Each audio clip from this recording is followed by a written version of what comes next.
Oscar, when we start, I'm going to ask you to give us your full name and spell it for us. And then I will ask you where you were born and the date of your birth. And then we'll go from there. Okay. Whenever you're ready, Lois. Oscar, could you give us your full name and spell it for us, please? Oscar Sidney Schuyler. That's OSCARSIDNEY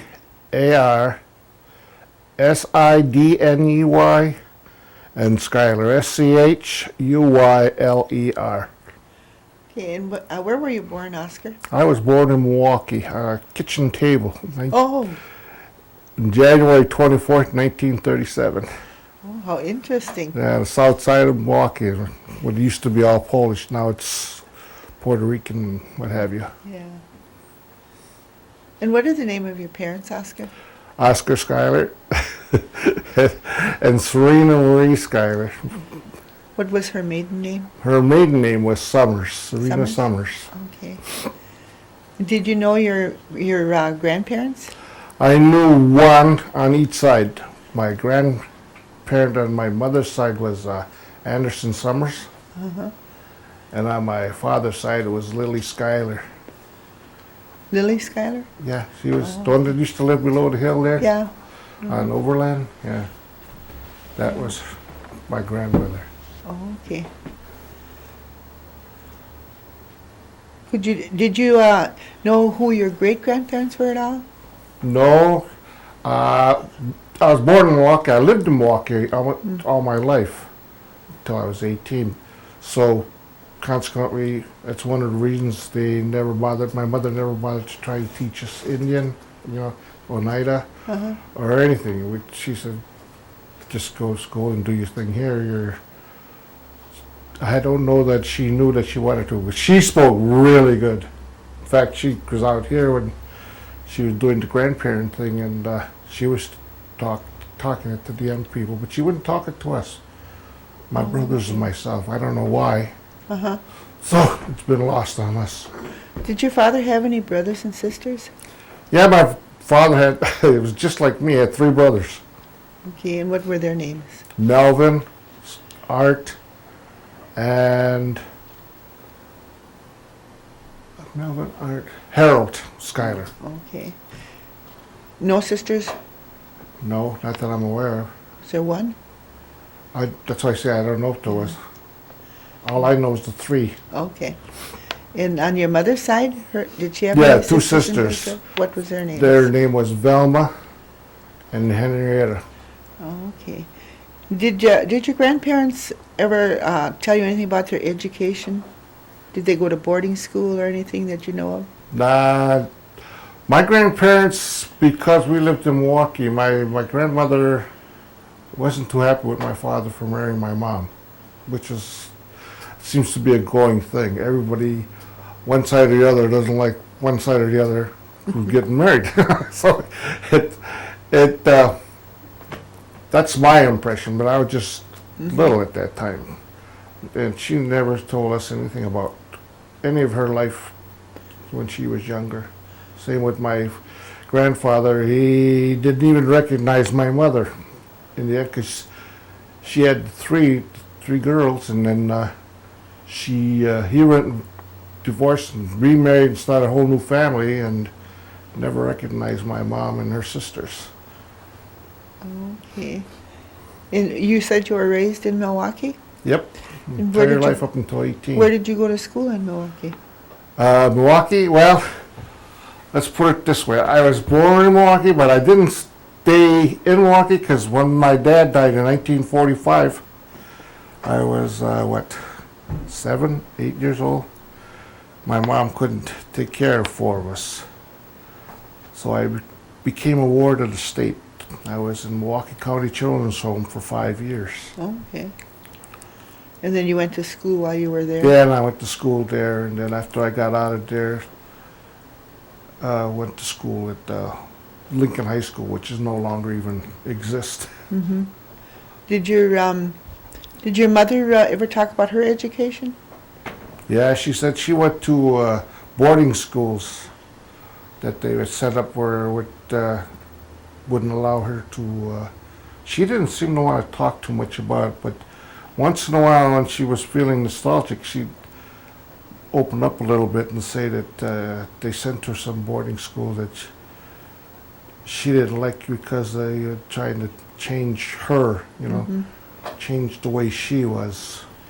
Did she tell you what the names of the boarding schools were? No, she never told me the names. Okay. She just didn't really want to talk about it because she ran away a couple of times, and finally her Rebecca Dinham took her in when she was 16 or 17, something like that, okay. and raised her for until she met my dad and got married, of course, then they went about their business. But yeah, other than a few times that she started to talk about it, that was it. She really didn't want to indulge and talk about what it was like her early life. So you don't really know too much about your grandparents then? Very little. Okay. Like most, I've tried to find out, but if they don't want to talk to you, Yeah. they don't recognize you, then it's pretty hard to. Yeah. Because went to my grandfather's 50th wedding anniversary, and he didn't even want to talk to me. I was older then. Yeah. When you got out of the children's home in Milwaukee, what did you do then? Well, the only reason I got out was my mom got married to some guy, Puerto Rican, got married to him so she could get us out. And right off the bat, they put us to work. He took us up here to Sturgeon Bay, and we picked cherries until it was done. And then we drove around the top and took the ferry across before. They didn't have the Mackinac Bridge then. Drove around into Michigan and top beats until that was done. So right off the bat, got out of school and she put us to work. Nice. I appreciate that, but I was glad to be out of the children's home. Did you go to high school at all? Yeah, I went to high school. I went to Lincoln High School. Oh, you went to Milwaukee. Lincoln. Did you graduate from Lincoln then? No, I went as far as 10th grade. I got my GED when I went into service. Okay. And I've also got associate degree in marketing communications from NWTC when I was almost 50. Okay. I went back to school. Mm-hmm. And what's the name of your brothers and sisters? Got a brother. All three brothers are younger than I am. One's name is Robert Lyle Schuyler. He lives in Seattle, Washington. One is William Armand Schuyler, and he lives in town. And my youngest brother, Gary Lee Schuyler, he lives in town too.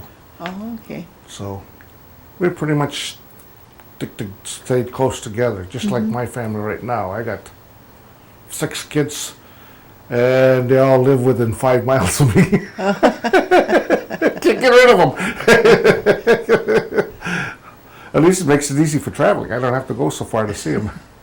And then you got married then after you got out? Yeah, when I got out of the service in 1965, I met Telka Ninham. Uh-huh. And we got married in 1966 and proceeded to have family. And in 1981, she left. And how many children did you say you had? 6. 6? She had 2 before I met her, and then we had 4 together. Could you give me the names of those children? There was Rita. Well, her name now is Ryder. Okay. It's Rita Ryder, my son David Schuyler. Then there's Rebecca Schuyler, my son Oscar Schuyler. Don't feel bad, there's my grandson, his name's Oscar Schuyler too. So if my dad was alive, there'd be 4 Oscar Schuyler running around here. But yeah, then my next one after Oscar was my daughter Teresa Berner, she's married. And my last one is Todd Schuyler. He lives up here on Seminary Road. Okay. You have grandchildren? Yeah, I got 18 grandkids. Oh, do you know all their names? You're gonna put me on the spot, aren't you? Well, let's see. There's Sarah, Holly, Jenna, Aish. There's Oscar Jr. and Jaleesa Schuyler. Then there's Danielle, Cheyenne, Jacob, Evelyn, Emily, and Avery. Then I forgot him. And then there's, let's see, there's my son's David. His boy's name is Dylan. Then I got Jordy and Sydney Bop. And that should be just about all of them. 18? Okay. Yeah. I didn't count, so. I wasn't counting, but I just trying Anybody to read them off count? in family. And I had one great grandkid, with the one's due this month. Okay. Oh, okay. That'll Sorry. be your first great grandchild then? No, this will be my second. Oh, This what one, is the name of the I other got one? one from last month, last fall. She had one. His name is Moses. Oh, no Oscar? You said you were in the service. When were you in the service? I was in service from January 1956. I went in when I was right after my 19th birthday. And I stayed in until I was 1965 of June. I was going to make a career out of it. You know, I was one of those really gung-ho persons until I got getting worried about my friends being killed there in Vietnam. And then they gave me orders to go there before they figured I was going to re-enlist and stay in again. But I said, no. I said, you cut me orders to go anyplace. I even go to Korea, which is just almost as bad because they're fighting there all the time too. And they said, no, you got to go to you need your MOS, which was your military occupation service. And I said, no. I said, too many people I know were coming back in body bags. And because I was in communications, that's one of the people they always like to go after. If they go knock out your communications, they knock out what people can do. So I said, no. I had the general even call me and ask me why they wasn't going to go. I told him, no way I'm going to stay in if I'm going to have to go there. So I took my discharge and left. And what branch of the service were you in? U.S. Army. Oh, okay. Do you want to tell us a little bit about your Army life or not? My Army life? It's where I learned how to drink. I never drank until I got into the Army, nor never smoked until I went into the Army. So 2 bad habits right off the bat, just by going into the Army. I don't know whether it's caused it, or whether because everybody else was doing it, because the friends I hung around with when I was a teenager, we didn't drink and we didn't smoke. We had fun without having to do anything that was against the law, let's put it that way. We're sort of good kids, a whole bunch of them. In fact, my one friend, I've known him almost 65 years. Oh, okay. We've known each other. No, not 55 years. We've known each other since we were kids. Oh, okay. And he comes up here and visits me every Nice. every month or every couple months he'll be up here visiting us. Good. Long time friendship.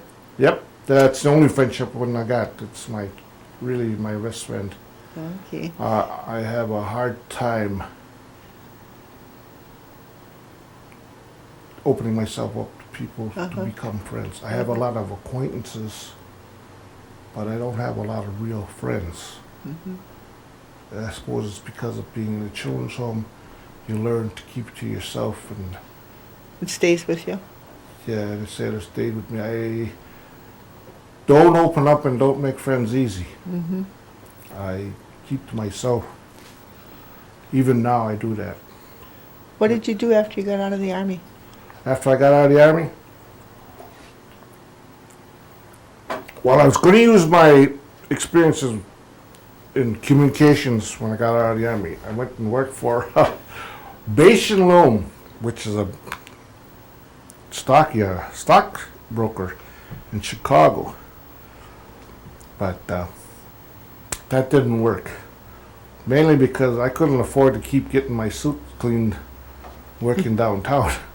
I was spending more money getting my suits cleaned than what I was making working in the stock exchange. So that didn't work too long. So there I sort of got different jobs off and on till I met my wife, and after we had our first kid, I told her we are not going to raise kids here in Chicago. She said, well, let's go back up by my mom's and we'll get started up there. So that's what we did. We came back up here. We were one of the first ones to move into Site 1. Oh, really? Yeah. Oh. Way back when they first put them suckers up. We were one of the first ones. And then for a while, I even helped build the houses that's behind there. You know that couple of rows of houses back there? Mm-hmm. Did you enter us to help? Back then was, I don't forget what the name of the program was, but you went in and helped build your house, to help pay for your house, what have you, and that's what I was doing. Almost fell off the roof a couple times, but that's because I have a fear of height, but I was up there anyway. Yeah. Yeah, so that was nice, because I would work there, walk across the street, go home for lunch. And where did you go from there then? Then I went to work and got a job in town. I started in a Brahman Paper Company. And I was working there for 85 cents an hour. Yep, that's what I was making, 85 cents an hour. And I stayed there 14 years, was making $8.50 something an hour when the place went belly up. But It's a long time, 14 years. yeah, and then after that, well, that's at the time when my ex-wife met her ex-boyfriend, who was getting a divorce too. And they had known each other when they were young. They were one of those in that group, like I told you, that the parents didn't want the white guy marrying the Indian. Yeah. So consequently, after 14 years we were together, he was getting divorced from his family, and she found out, and she got a divorce. He and the two of them went together, and it didn't make no difference that both of them had large families, because she took off and left me with all 6 kids. So I raised the 6 kids myself. Okay, where do you live now? I live over on Jonas Circle. Oh, okay. From 1978, I'm still living there. I finally got my house, and I've raised all my family in there. One of the proudest moments of my life is the mere fact that I got all 6 of my kids graduated from high school. Oh, wonderful. Yeah. I figured that was my biggest accomplishment in life, was to get 6 Indian kids through high school, which is very hard to do nowadays. Yeah, it is. So I That got is them wonderful. through, and some of them are going on, went on, like Rita, she got some extra classes now and what have you. And my daughter Becky is going to the Menominee College right now. Oh, okay. And she's doing real well. She's Good. she's 30-some years old, Oh, good for her. and she's on the honors roll for College of Menominee right now Oh, for her okay. first year. Oh, So she's doing real well. that's good. Beautiful. Yeah, so let's see, that would be 1981. She divorced and left me with kids. Company went belly up, didn't have a job. So I said, the heck with this, and I'll just go back to school. So that's what I did. I went and applied and got help and went through the school system, and got help to go to school, and that's what I did. I went and got NWTC, took a 2-year program and made it 2.5 years. Took an extra half a year to finish it out. but I still graduated Uh-huh. and got my degree, associate degree. And then when I got out of there, I got hired by Wisconsin Public Service. Oh, okay. So I spent 11 years with Wisconsin Public Service as a digital processor making their maps for the computers. Okay. Did some of your communications in the Army, did that help That's you when with that that? came in, like Yeah. when I got there. Because they put me at first year or two, I was working on the computers as data entry, putting Mhm. all the stuff on the computer, like Yeah. every single telephone pole, generator, the whole thing, size of the wire on every pole, all that stuff has been put onto the Computer? computer.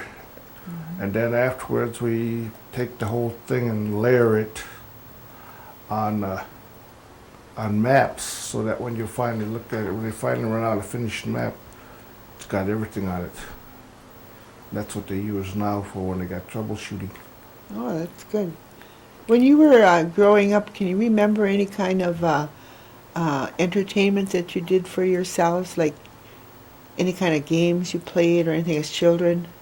As children? Uh-huh.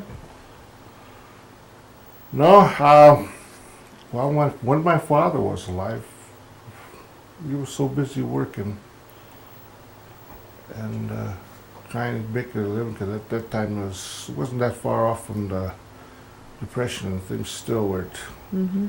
running good. So we had a really rough time. We was constantly moving through. We were struggling.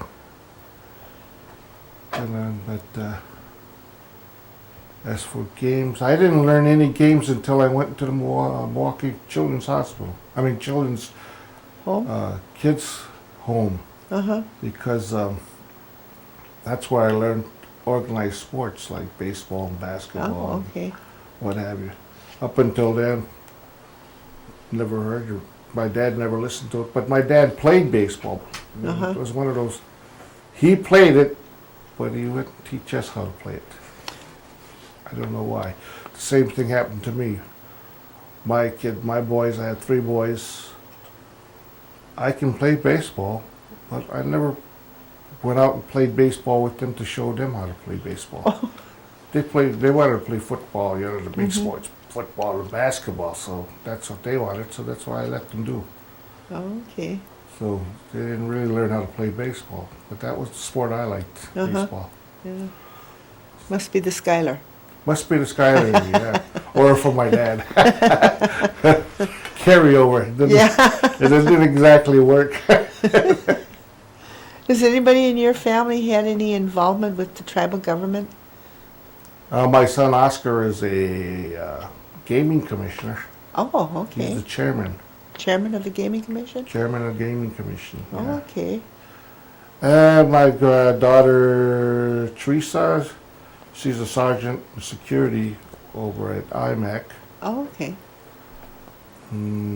Well, my son Todd, he's a custodian, works for the tribe, but he, these are just jobs. They're not part of the government.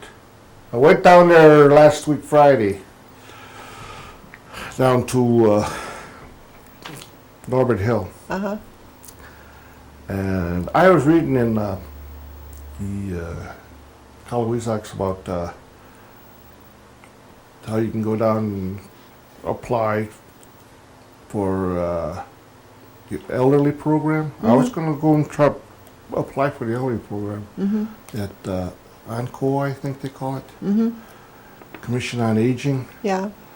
And I got down there and got the paperwork and started filling it all out. And then she come down and the girl called up someplace upstairs to Rocky, I don't know what her last name is, and asked her about it. She said, no, you can't fill it out until after the 5th when they have their caucus. If you want to fill it out now, you have to get a petition with 10 signatures. Well, I said, it doesn't say anything about that in there. All it says for you to come down, apply, and you don't have to go through that. So were you there at the caucus?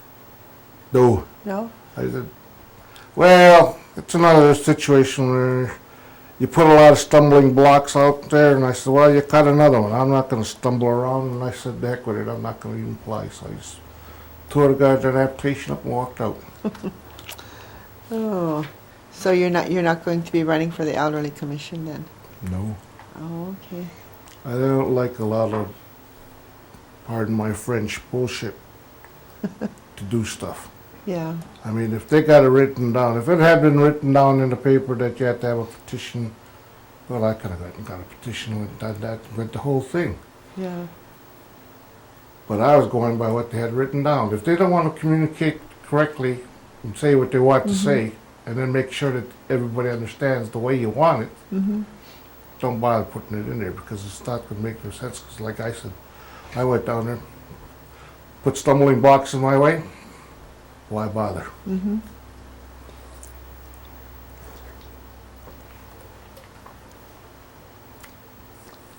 Do you remember any holidays when you were growing up? How you spent your holidays? How I spent my holidays? Uh-huh. The only holiday we had was the big holiday when we got out of the children's home. Oh, that was a holiday for you, huh? Yeah, we had one day and then we had to go to work. But actually we didn't celebrate too much of anything except Christmas. Christmas? Yeah. And what do you remember about that? You know, like all which kind, other than the 5 years that I had in the children's home, and the ones I had at home were really, I remember a lot of them, they were really nice. They were a lot of fun, a lot of memories, but the ones in the children's home was sort of regimental. When you were in the children's home, you got up at a certain time, made your bed, got dressed, you stood at into your bed, and then you marched downstairs to the wash area, and then you marched up to the sinks, and everybody washed up, and you stepped back, and somebody else stepped in and washed. And after everybody was done, then it's march you into the kitchen, and you'd settle down, and it's about 250, 300 kids sitting in the dining room. March in there, and then you'd sit, and everybody had to sit down. You said your prayers. It was regimented. You know, you told what to do, when to do, and how to do it. Do you remember what the name of the children's home was? Yeah, that's it. Milwaukee County Children's Home, okay. MCCH. It's over in Wauwatosa. Oh, I've been back there just to see, and some of the buildings, the outbuildings, some of the bigger buildings are gone. The girls' building has been demolished, just a small area now for the girls' building. The boys' building has been taken from a 3-story building that it was really big, down to a single-story ranch type thing, so they don't have as many kids no more. Oh, okay. The school is still there. It was in walking distance of the residence, but really changed. I don't know what kind of stuff they do now, because I didn't bother to go and introduce myself that I had been there before. You just kind of drove by? No, I drove up into there. Did you? Showed my kids. I said, showed them where I was. I said, that's the place I spent 5 years. Because without any money or anything, like my mom could not have taken me there. It was, so I said, just remember, you guys could end up in a place like this too. Hopefully You better not. behave. You said you went to school and got some education. Did the tribe help you in any way when you went to school? Yeah, when I went to NWTC, they helped. I got the tribal funding, and I got the Pella, I think it is. Pell Grant? Pell Grant and Wisconsin Grant. I got about $3,000 or $4,000 to go. Oh, It was okay. enough that I could take care of my family without having to try to worry about going to work. But I ended up going to work anyway the last year. Oh, okay. Because I got hired at Wisconsin Public Service, so that's what took me an extra 6 months to finish the class, because Oh, okay. I was working full-time, going to school full-time, and trying to raise 6 kids at full-time, so. 3 I full-time was- jobs. Yeah, I was averaging about 3 hours sleep a day. Oh, during not the very week. much. Not very much, no. Okay. Did your mother ever tell you anything about the Oneida culture at all? No, No?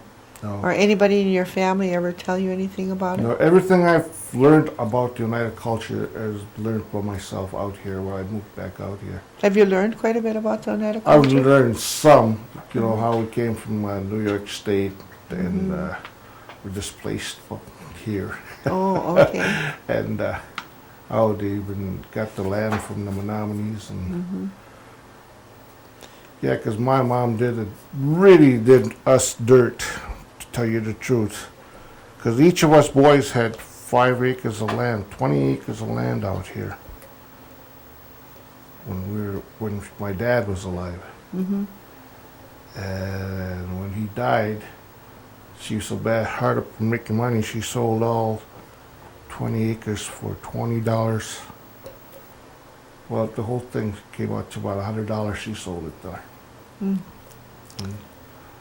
So we had nothing after that. Oh, okay. Our piece of Oneida was gone. Do you ever hear anything about the Oneida land claims? Yeah, I've been following it. Yeah.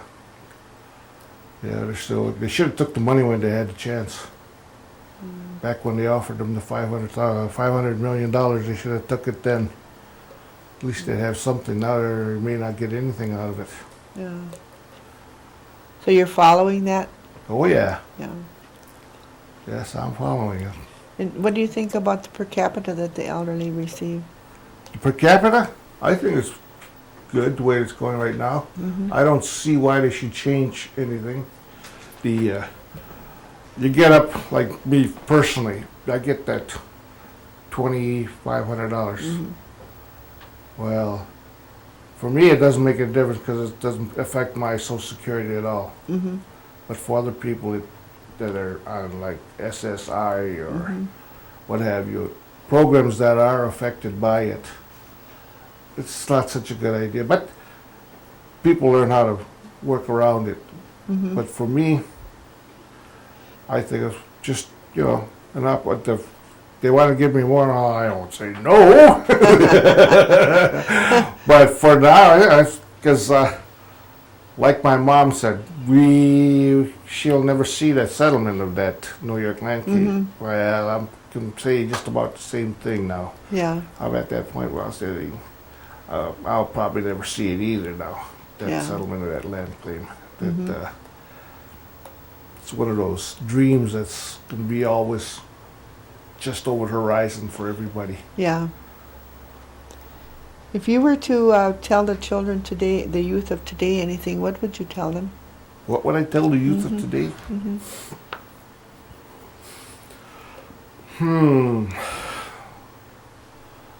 Well, like my own kids now, I've got 6 of them. I've had problems with them in school, fighting, what have you. And I keep telling that just hang in there. I mean, it's not going to continuously be bad for you. Mm-hmm. All you got to do is have faith, believe in yourself, and you'll survive. You'll be all right. It's when you start taking advice from other people that could be right for them, but it may not be right for you. You've all been raised. I raised all my kids to be independent thinkers so that they can think for themselves, and that you know what's right in your heart. I've taught you that, if nothing else, that you know what's right from wrong, and live by that, and you'll be all right. Okay. Do you have any hobbies, or Any do hobbies? you do any crafts or anything? Not anymore. I used to. I used to bowl a lot, Oh, okay. but then my back went out, Oh. so that sort of took care of that. Now I look funny trying to bowl. Sort of hobble, look like I got a peg leg. So now you don't have any. No, not really. I like to go to movies with my brother. We at least go to my brother William. Him and I go to a movie at least once a week, Oh, good. just to spend some time with each other. Mm-hmm. My brother that lives out in Washington, state of Washington, he might be moving back. We've been trying to convince him to move back because it's too far away for him to get help you know, if he gets sick and stuff, because they got tribal things out there, but he's not a member of those tribes out there. Mm-hmm. Whereas if he come back here, he could get help, because he's up there too now. He's 67. Mm-hmm. He's 2 years younger than I am. So if he has problems, he can go to the health center here and help him find place and all kinds of things that he can get help with Mm-hmm. if needed. Whereas if living out in Washington, it's pretty hard for him to get help, and everything out there is so that expensive. Does I he- wouldn't live out there. Does he have a family out there? His kids are out there. He's another one who got divorced a few years, Uh-huh. few years after he was out there. He was married 20-some years before she left. Oh, okay. But keep on trying to get him to come back. He's leaning that way, but I don't know. Independent You'll have to scholar. keep working on him. Yeah, we keep working at him. Oh. Okay. I guess that's about it. You guys got anything back there? Not me. I don't think so. Courtney? Well, we want to thank you, Oscar, for coming and doing this interview with us. And in about 3 weeks, we'll get you a copy of the videotape. And, All right. you can keep that one. We'll give it to you to keep. All right. Okay? And thank you very much for coming and doing sure, the my interview with pleasure. us. It was a little bit hard getting you here, but you got here. Okay, Oscar, tell us about this photo. This is a photograph of myself when I graduated out of 8 weeks of basic training. It was in 1956 of March. The Ike jacket and the Ike hat was the last unit to go through in that at the 6th Armored Division. 6th Armored was deactivated right after we graduated. We were the last ones to go through. The uniform I thought was better than the ones they got now. I liked it because it was a waistcoat rather than full-length coat like a Johnny Cash coat. So the You look better on it. Ike uniform came about after World War II, or? Now, this is the one they had during Second World War. Okay. This is the one that you see them in combat with during the Second World War. But right after that, in 1955, they voted to change the uniforms. In 56, we were the last ones to go through with this. And then in 57, I believe it was, they came out with the new uniforms, because I got my new uniform when I was stationed in Japan. But we were the last ones. What I like about it is that we were the last unit to go off, be graduated out of the 6th Armored Division, which was one of the units that was in World War II. That's the patch that's there on my left shoulder. And they were pretty good, I guess. They told us we could keep the patch on our uniforms, but as the years went by, they never kept it on mine. So you were in 6th Armored. Where did you end up after they decommissioned that unit? After that, I came home for a little leave, and then went to, at that time it was Camp Gordon, Georgia, for Signal Corps training. And from there I went to Japan. You spent most of your service in Japan? I spent 3 years in Japan. Then, like I always tell my kids, I've been all over the world while I was in the Army. That's the only way I could afford to go. 'Cause I went to Japan for 3 years, came back, re-enlisted, got hard duty by living at home and going to work at 5th Army headquarters in Chicago. And then I got orders to go to Verdun, France. From France, I spent 3 years in Verdun, France. I was there, I got there on a Wednesday. On Friday, I had a 3-day pass to Paris. Tough break. Well, it was not hard duty. I think they was trying to bribe us and make us feel that there was going to be nice duty there. But I was a sergeant at that time, and it was one of the perks they gave us. So you were in communications this whole time? Yeah, yes, I was. So you were kind of in the middle or the earlier days of the Cold War, I would presume. Yep. Yeah. Tensions in Germany and... Yeah, when I was stationed in France there, my MOS was in communications, and I didn't know it, and I tried to get a pass to go to Berlin, and they wouldn't let me go in there because our Don't get MOS close to the was... Iron Curtain for you? Yeah, well, it was still in the Iron Curtain. You had to go across the Russian territory over Germany to get to Berlin. And they wouldn't let us go in there because of our job description, being into communications. But otherwise, I got to go all over. I was in London, Amsterdam, Barcelona. Great travel plan. Yeah, it was really, me and three other guys and myself spent one whole month. We went down one side and up the other side of the boot of Italy, living on the beach in our pup tents that we got while we were in the army, living in them and then cooking out on an open pit, barbecue pit. So you'd had 4 weeks leave, Yeah, well, you get 4 weeks leave all the time in the army. so you just spent it in Italy. Yeah, we spent the whole thing in Italy. 4 of us got our leave together, and that's how we spent it. That'd be a good way to spend it. Yeah, on beaches and... Well, and on our way back, because we went down the back side of the boot and came up the front side. When we came back through Monaco. And those guys that I was with, let's go in the casino. And we can't go to the casino. Look how we look. I said, they'll take our money just as well as they take theirs. They said, well, you guys stay out here and I'll see you when I come back out. So I went in, and sure enough, they came in. Nobody said anything. Didn't even notice us. We played a little bit and left. I just wanted to go in to say I was there. Not to win money, because I knew I was going to win, but just to say I was there, that I could say, I gamble in Monaco. That's right. There's no other place like it. That's Yeah, no, there's not. But that I spent that there and then came back and spent the last year of my service at Fort Belvoir, Virginia, before I got out.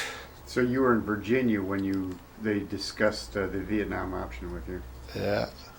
Let's see, I was there for 2 years, Virginia.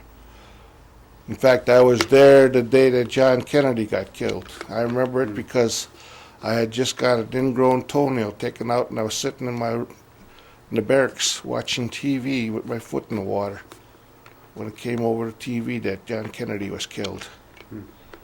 So I always have the memory of when he died. Well, that's what they say, 1963. everybody knows where they were when they Yeah. heard the word. Yeah.